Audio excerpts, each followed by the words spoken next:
in the US are so important that we can't allow the Israel-Palestine conflict to, in a sense, wreck that, be weaponized, be used in ways that tear us apart. But it's a challenge. There's another one, though, that talked about less, but that is the doctrines in our respective holy books that are problematic, to say the least, and can be offensive to, often are offensive to one or the other. I just want to say briefly that I myself had issues with how the Jewish people were presented in the Quran. And I felt that it was a kind of very negative and hectoring tone that I often read. It seemed to me that basically the Jews were berated for betraying, God, not living up to his commandments, not fully embracing Moses when he came down from the mountain, but instead they were off worshiping the golden calf. All of that is there, and I talked to some learned imams and scholars about this. I felt I needed to have that conversation. And what they often said, they heard me with great respect, and they said, "But Walter, much of what you're talking about is also in the Torah." And I, the same sense of, I don't have to tell you folks about all of that. But I said, you know what? And I said to myself at first, that's so true. But what does that say? What it tends to say is to show the very common,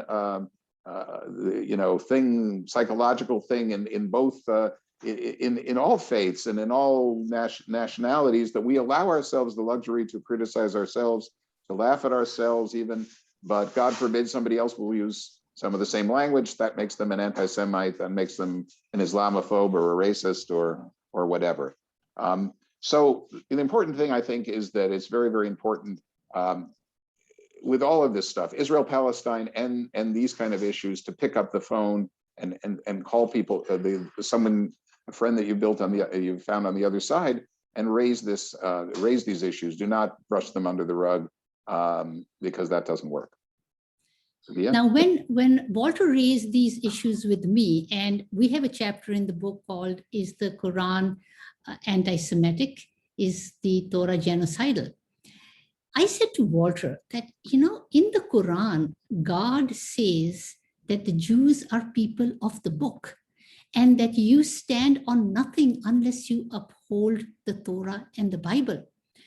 And he says that those who do good, people of all faiths, Christians, Jews, Sabians, will be rewarded.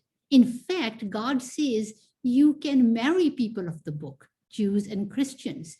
And what could be a more intimate and interdependent relationship than that of a spouse? In fact, Moses is mentioned 136 times. His message is so clearly repeated in the Quran. The Prophet Muhammad, he was a Semite. He married a Jew. He commemorated the rituals of Hajj to honor Prophet Abraham. Ibrahim is a very favorite and popular name amongst Muslim families. And our second most important holiday, Eid al-Adha, is to commemorate Abraham's sacrifice.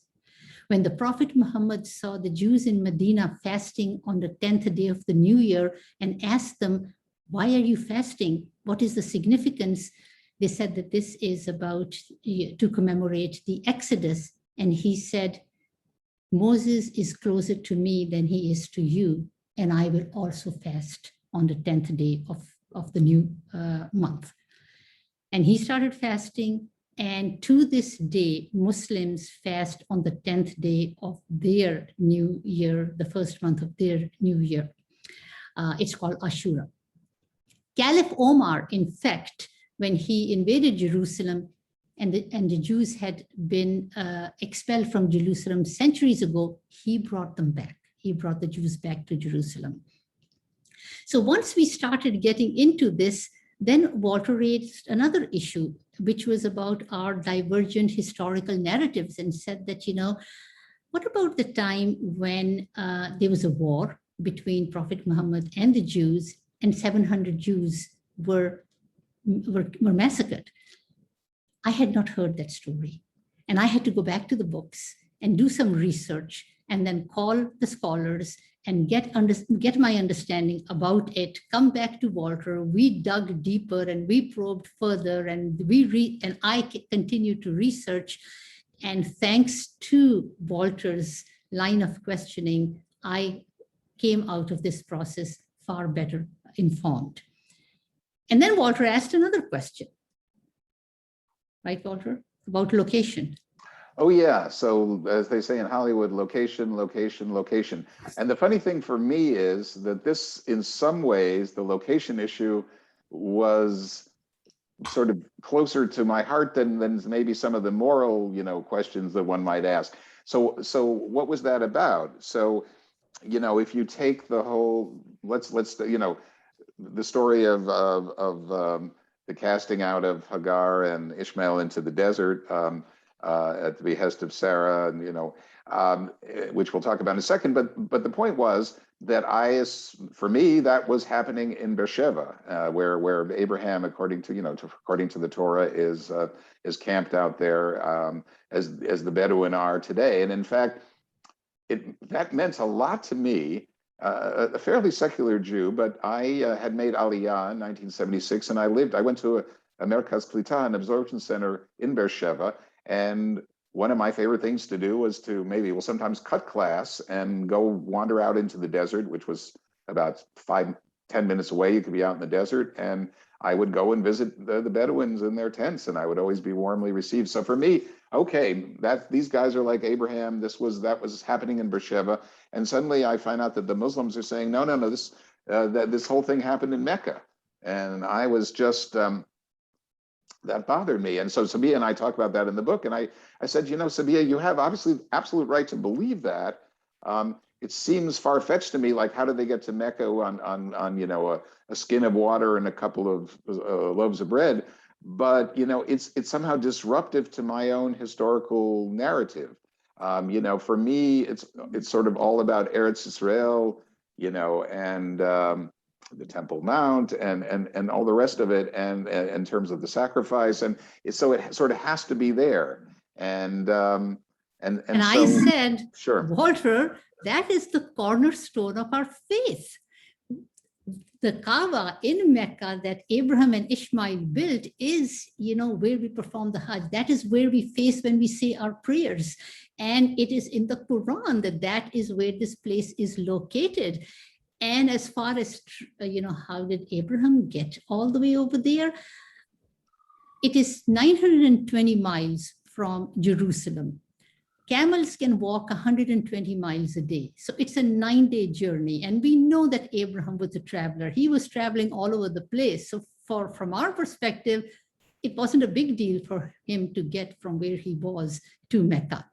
So then Walter says to me, Sabeeha, if I was a Muslim, I would be very upset at Sarah for what she did to Hagar, throwing her out of the house, making Abraham take her and the baby and leave them in the desert. And I said, Walter, that is not our narrative. We don't believe that Sarah threw her out or had anything to do with it.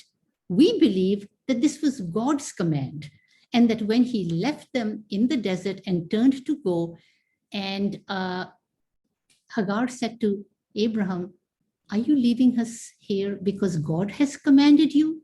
He said, yes. She said, then he will provide for us. So we revere Sarah. When my husband and I went to Hebron to the tomb of the patriarchs, we were standing at her gravesite doing the Fatiha over her gravesite. And we name our children Sarah. So let us put the Sarah and Hagar conflict to rest. And Walter said, I'll drink to that. And I said, non-alcoholic for me. So I want to jump in. I want to jump in at this point. I'm sure all of the viewers realize with delight that you two can talk about these things and have been talking about these things for years now, and we will benefit. But I also want people to know that they can read a lot of this in your book, and Bernice has very kindly put the link to the book in the chat. The other thing I'm going to ask people who have been listening to you is if you have questions, please type them into the chat and Bernice will curate them and send them on to me. But I want to say a few things myself. First of all, the stories you've been talking about just now in the last 5 minutes about Sarah and Hagar, those are the very stories we are currently reading in synagogues all over the world right now. So it couldn't, in a way, oddly be more contemporary. I also want to say that you, Sabeeha, said things like the Hajj and Ashura. And for the Hebrew speakers in the audience, I want to say that if you translate Hajj to Chag, you'll hear the same word, Chag, Hajj. They are going for the pilgrimage festival. And Ashura is the same as the Hebrew word Asara, the 10th, which is the date of Yom Kippur in the month of Tishrei. So we not only have holidays in common, but the language of Arabic and the language of Hebrew, the two Semitic languages, have a good deal of overlap. That said, I do want to come back to literal overlap. You raised it, but you didn't talk about it, which is the constant thorny issue of Israel-Palestine. Yes, it's true we're here in North America, but Israel-Palestine, Walter, I think the way you said it is you don't want it to infect what we do here. But the reality is it's a small world we live in. And the truth of that reality is what you and Sabeeha, what all of us do here in the United States, actually has positive effects on Israel-Palestine as well. When we model good dialogue, they can learn from it. So I really, in the last few months, there was yet one more war with Gaza. So what do? You get on the phone and then what? Okay. Yeah, well, so go ahead. Go ahead, Yeah. Walter. No, I mean, okay. Now we know you talk over each other. Well, sometimes I think on this one, I'm happy to give it to Sabeeha, but I'll start. Yeah, this is not an easy one. It's been hard, and I think that as it happened in previous Gaza wars in 2018, 2014, and 2009, I believe this one set us back. It tends to set the Muslim-Jewish relationship back over here in various ways, and it was very hard when at the heart of it. And there were, many incidents, and we felt like we were on a roller coaster. We were doing our book, and it was great for us. I mean, in a way, great is not the right word, but it gave us. We felt people were craving coming to our book talks. We're only a few weeks into it. It was kind of a group therapy thing, and it was for us. It was essential, and for the audience also. So everybody was grappling with how to deal with it, I have a couple of thoughts that, as I said, we have come to the determination that, as you said, Bert, we can set an example for Israelis and Palestinians, and that's important. And of course, wonderful work is being done over there that most people don't hear about in terms of NGOs. The Parent Circle is one example. There's so many organizations. The one I'm involved in is called Project Rosanna. I've gotten very involved in this over the last several years. And what it does in a sense is, bring Israelis and Palestinians together through healthcare. It's about saving lives of Palestinians and building bridges at the same time. One thing we just raised a lot of money to bring Palestinian children with cancer and with needing kidney dialysis, getting them to Hadassah Hospital and other hospitals in Jerusalem and Tel Aviv. Also, some Palestinians coming from Gaza. All of this happening kind of under the radar screen, and this went on during May and June. It kept going on, so we're using volunteer drivers, Palestinian drivers, getting them to the checkpoints. Then they get through the checkpoints with some of our protexia. And then we have Israeli volunteers take them onto the hospitals. So my thought increasingly is that this is one thing I think we need to look at, and we can bring Christians together on this. That if until now what we've been struggling with is either we want to brush the conflict under the rug, which doesn't work, or we end up fighting with each other over it. But what if we were to come together to support programs like Project Rosanna or the Parent Circle or so many others, financially, but also getting much more engaged in the work there, going over there, visiting with them, helping them in any way we can. Wouldn't that be a kind of empowering thing for us, that we Muslims, Jews, and Christians together over here actually can save lives, number one, save precious Palestinian lives, and help to bring Israelis and Palestinians together. And we get some skin in the game on the ground over there. And I think that's a very helpful possibility going forward, because I think the main contribution we can make is not so much to get the governments to finally get their act together, but actually to build these people-to-people ties, which are so vital, and which is happening over there much more than most of us realize. Sabeeha? Okay, so my experience when the conflict erupted was a mixed one. I belong to this, I'll give an example of the Sisterhood of Salam Shalom that had at one time a rule that for the first 18 months of the formation of a chapter of the Sisterhood, you will not discuss politics, give a chance for relationships and trust to develop. But 2 years ago, they established a committee on Israel-Palestine to deal with this particular concern. How do we talk about it so that relationships do not unravel? When the conflict erupted, they issued guidelines. They first of all issued a statement. They issued a statement on the issue. And as a consequence of that, some Jewish sisters left the sisterhood, some Muslim sisters left the sisterhood. The Jewish sisters felt that the statement issued by the sisterhood was too pro-Palestinian.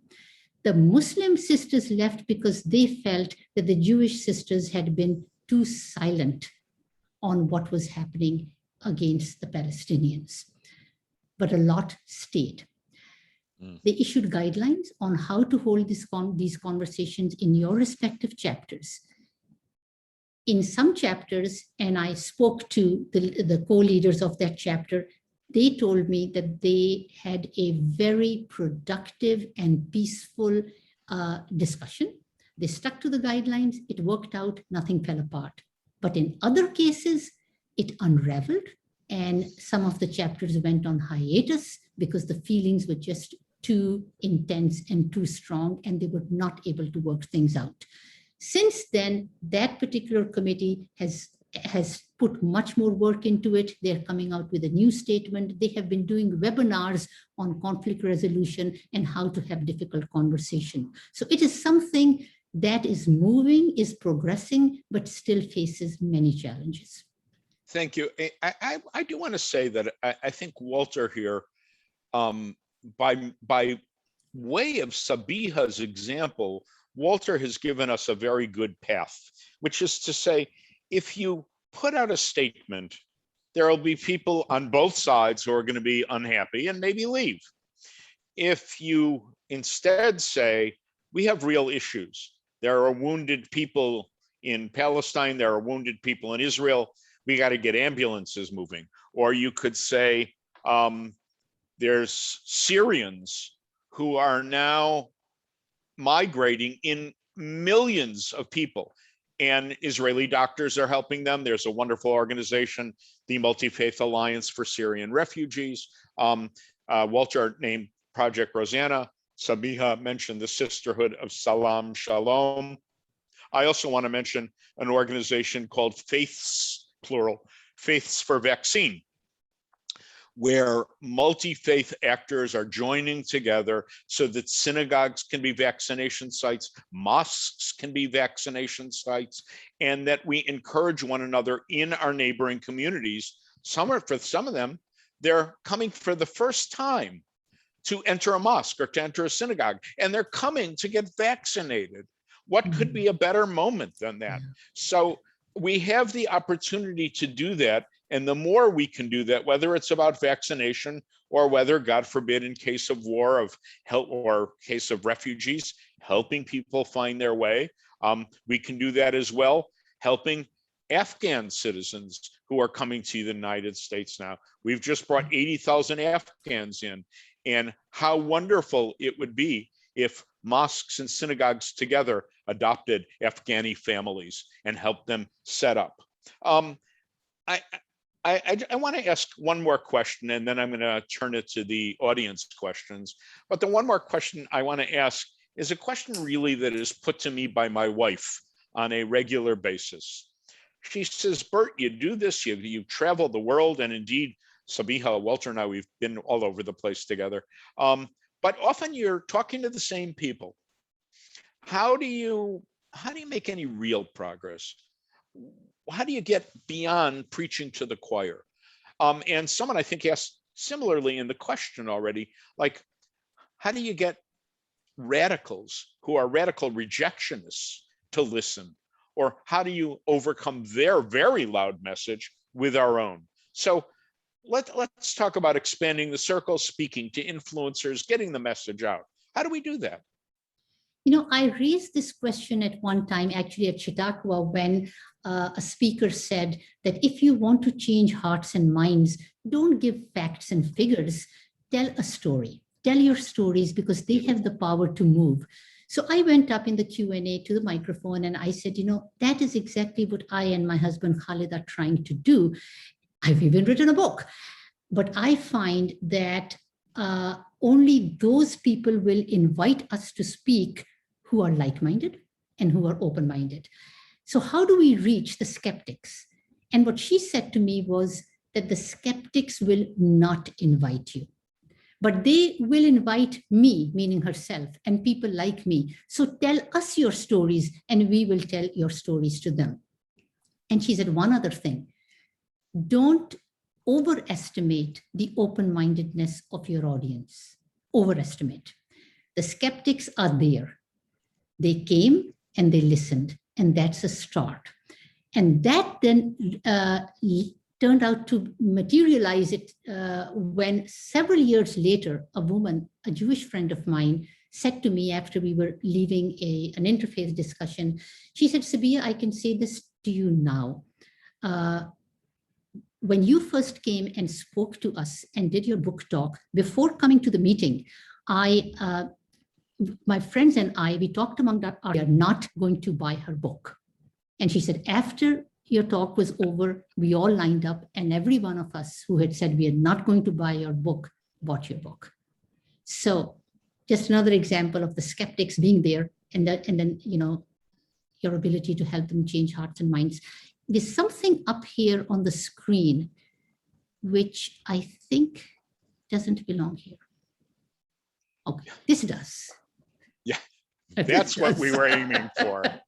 That's what we were aiming for, indeed. We want everybody to see the cover of the book so that they note it, so that they can find it, so that they can go on whatever bookseller they go on and order the book, because there is just so much good, not only discourse between the two of you, but so many suggestions about precisely the kind of things we've talked about.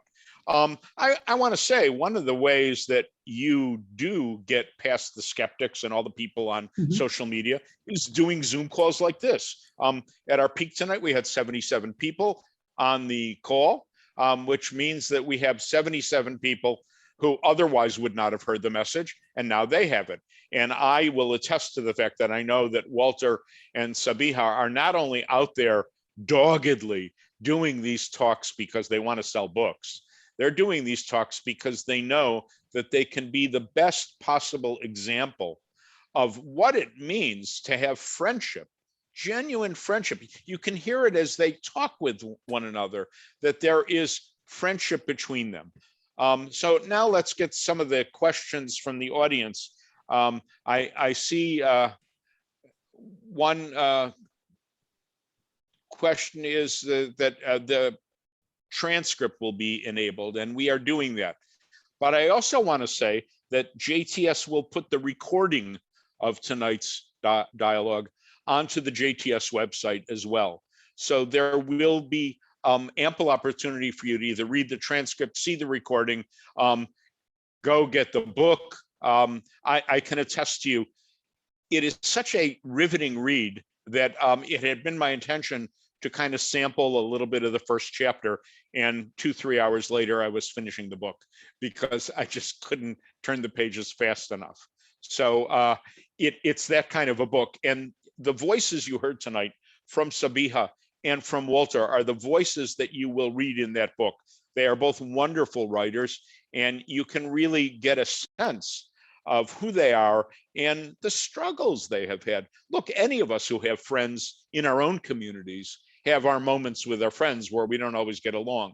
But if you come from very different backgrounds, different countries, different genders, different religions, it takes work. And I think that's important to understand. Sabeeha alluded to that when she said that in the Sisterhood of Salam Shalom, some people went on hiatus. You said it very nicely. And then they came back.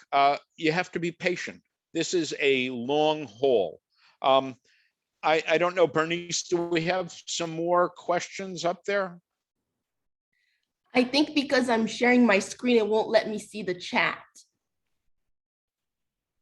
Oh my goodness. So maybe you'll take the book cover down and go into the chat. Okay. And in the meantime, though, I do want to give Walter and Sabeeha an opportunity, even absent questions. Do you have some final advice? Like, how do you do what you did? You each, in a way, by your professional choices, were meant to meet one another. But how does some person out there in New York City or the suburbs or DC, how do you, like, if you're a Jew, how do you meet a Muslim? If you're a Muslim, how do you meet a Jew?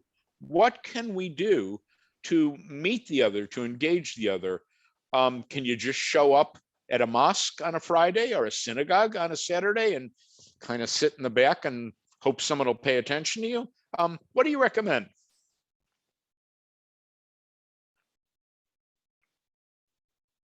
Unmute. Thank you. You know, someone asked me this question when I was giving a book talk on my previous book, that how can we help? And what I said to them was, make a Muslim friend. It's one thing to meet in a public place, but invite us into your living rooms, and I will invite you into my living rooms, and let's just curl up on the sofa or sit around a dining table and just chat, and maybe just take a walk in the park or go out for coffee. So the pastor's wife, on hearing that, she actually organized it. She sent out an email, got back to me and said, I have 10 families that have offered to host dinner in their home. I want you to come up with 10 families who are willing to do that, so that we can cross-fertilize. And we rolled that out, and it worked out beautifully. I mean, we actually had a planning session where we had some guidelines around food and other stuff, but 11 and 11, 22 gatherings in the homes around a dining table was beautiful. I would. Sabeeha, I want to say that's a second date. And getting to the first date may require you to do what I think you said, which is getting your clergy involved. I am a rabbi, I train rabbis, so I have absolutely no qualms about telling every single person on this call, ask your rabbi, ask your imam if you're Muslim, ask your minister if you're Christian, say, we want to meet others, not just at Thanksgiving, although Thanksgiving's a good place to start.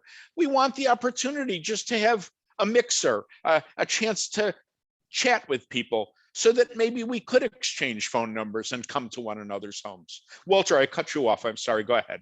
No, that's okay. I was just going to say that, yeah, Bert, you said show up in a mosque if you're a Jew, and all I can say is every time I've done that, and not always, as I got more involved, obviously they knew who I was, but there were many occasions where early on where I did show up in mosques, or I showed up. My very first such event, I think, was in Brooklyn.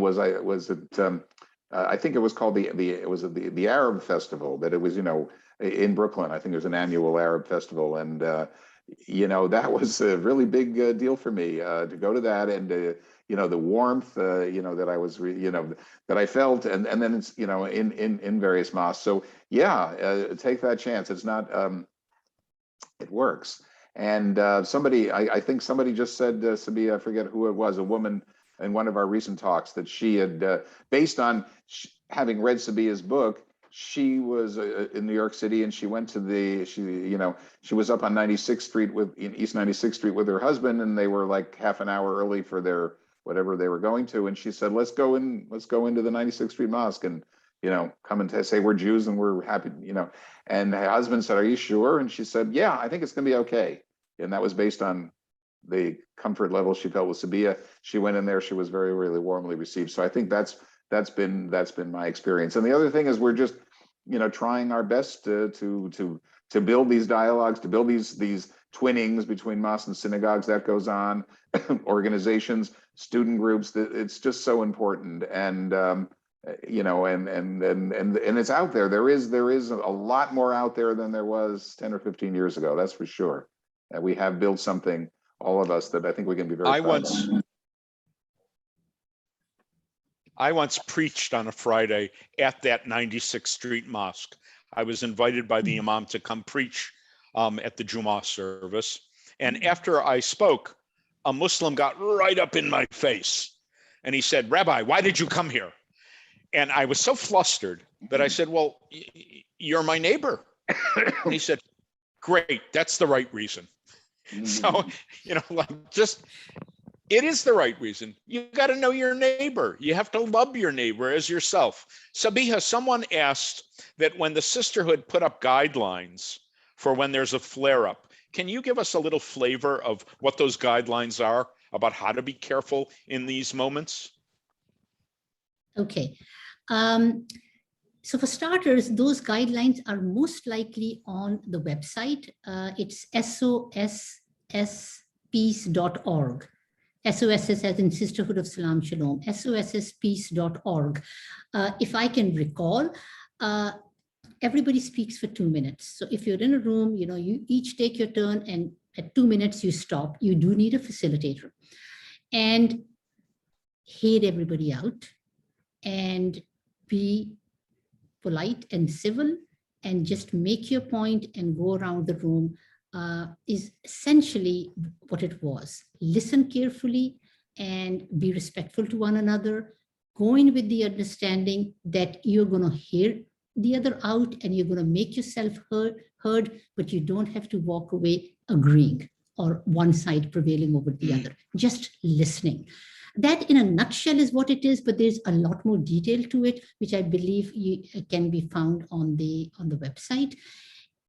I'll look for it. If it's not there, let me put my email in the chat.